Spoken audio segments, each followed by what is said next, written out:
Rise and welcome. In our second report into the fact affair, we are going to take a look at what many still regard as a fraud case against the public purse and possibly charitable organisations. So let's get straight into it. First, we are going to look at a few examples of the falsifications contained in fact funding applications. As confirmed by the PKF report back in 2012, FACT only had 971 dollar ride members. And yet, as can be seen here, FACT were claiming to funders that they were serving the needs of nearly 5,000 members. This same approach to obtain funds was also used on their website donation page. Along with the total membership numbers, particular falsifications were also made that appear designed for specific funders. As can be seen in this application, presented to Wisbech Town Council in 2010, and after reporting the very specific but wholly false membership number of 4,835, the application goes on to claim over half of these members reside in Wisbech. Really?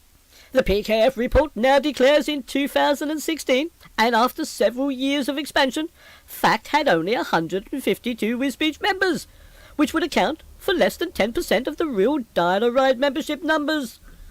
And in this application to March Town Council, FACT claimed there was 1,000 members across the March area alone, when we now know this was more than FACT's total dial-a-ride membership.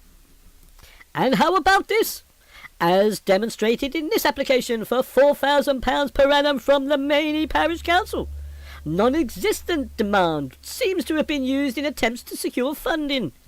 As can be seen, FACT declared here that they desperately need an extra bus and driver, as the Maney passenger journeys are significantly higher year on year.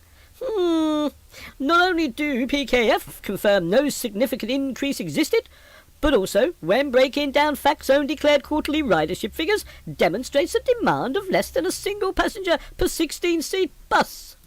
Then we have the repeated declarations of registered charity status, both in funding applications and again on their website donation page. Now, the significant document here is relating to how in 2009 the former FACT manager, Mrs. Joanne Philpott, applied to the Charity Commissioner for registered charity status and was turned down. However, as these funding applications clearly demonstrate, still continued claiming a registered charity status. Is the public not entitled to question? Is this not knowingly giving false information to secure public funds? So, what was the explanation given to the PKF investigators? Well, despite all these applications carrying the name of the FACT manager Joanne Philpott, she declared these letters were signed on her behalf by a work-experienced member of staff.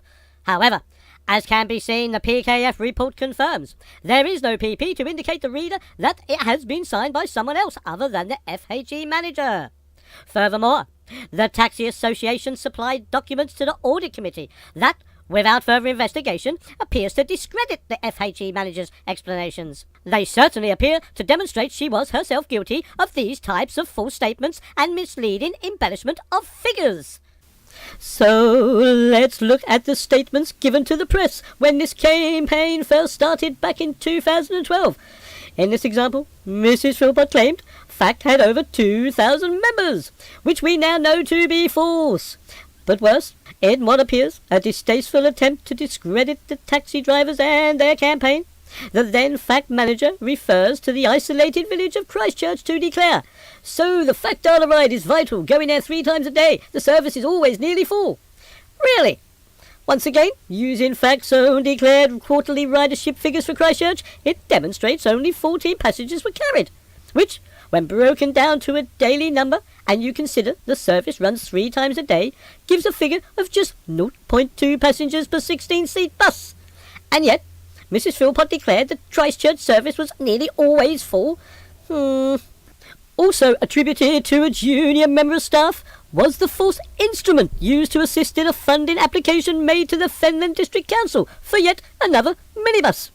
A letter purported to have been written by a FACT user and supplied to demonstrate to the Fenland District Council proof of demand was assessed by Home Office approved Key Forensic Limited, who concluded, I have found significant similarities between the question handwriting on the question letter, item 1, and the specimens of Joe Philpott on items 2 to 4.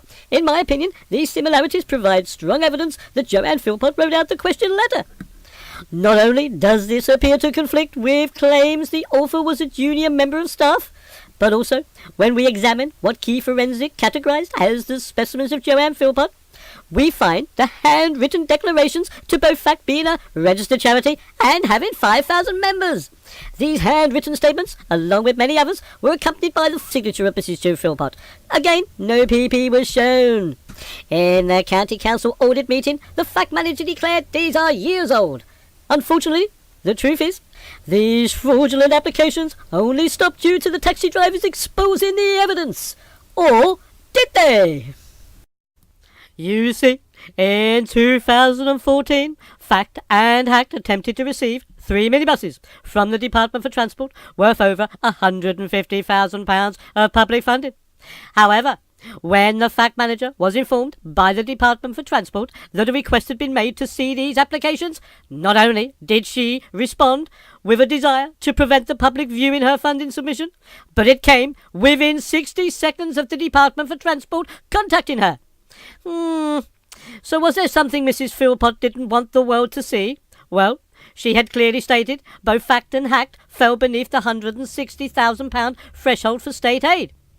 But if we look closer at the Fact application for an example, you will notice how in 2013 the manager had declared to have received only £62,095.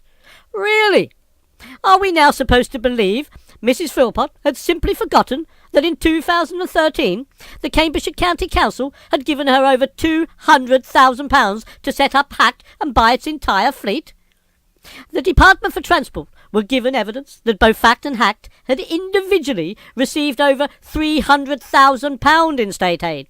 Consequently, the buses were cancelled.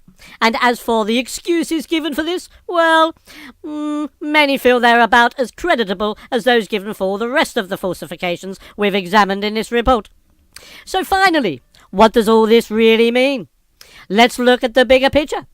PKF confirmed Fact only need 11 buses to fulfil its community-based obligations.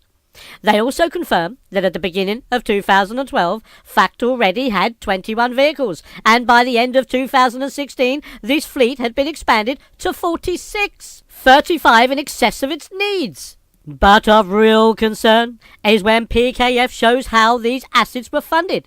And it appears over £1 million was spent on what has now been confirmed to be a commercial fleet expansion, of which over £900,000 came from funding sourced from both public and private charitable organisations. And yet, the evidence clearly shows this funding was given to support its community-based work, not finance a huge commercial fleet expansion. Looking again at the Department for Transport applications, you will see Fact claimed the buses were needed for dial-a-ride, for which PKF confirmed they only need 8 vehicles. PKF also confirmed at the point of this particular application, Fact already had 38. Same with the smaller applications for funding, as can be seen. They are always to support their dial-a-ride services. As for their recent claims, they need all this commercial work to cover their losses they claim are generated through running this community work. Well, cannot it be argued these claims are themselves false? See for yourself. Why are they accounting for tens of thousands of pounds of community-based work in the contracts column? Secondly, how did they manage to survive for the preceding 22 years prior to this massive commercial fleet expansion? Could it not actually be argued that what has really happened is that Fact management simply used its vulnerable members to fraudulently raise funds to be used fulfilling the organisation's commercial ambitions? Ill-gotten gains the Fact board now appears to want to keep? It's your money, guys. You decide. Do you feel defrauded? In our next and final report, we will be looking at those who have allowed all this to happen, the notorious Fact board members. So, until the next time, do your best. I know it's hard, but don't let the buggers get you down.